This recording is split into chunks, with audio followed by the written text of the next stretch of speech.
Nag-trending siya online. Kilalanin natin itong binansagan nilang otlum. Mahal kong Pilipinas. Hindi po ako pumasok. Nakita ko lamang ang cellphone na ito at ito po ay aking kinuha. Consumado mes. Narito na sa inyong harapan ang nag-iisang diwata na mukhang kawatan. Diwata Seeking Joy. At ang walang kinatatakutang paranormal investigator na si Ed Calwag.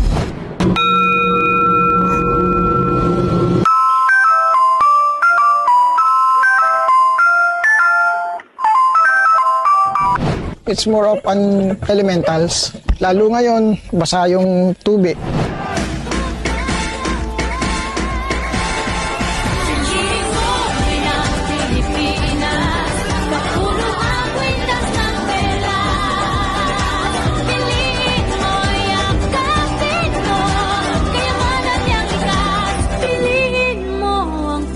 Samahan niyo po kaming lumipad kasama ang aming team. IKMJS na yan!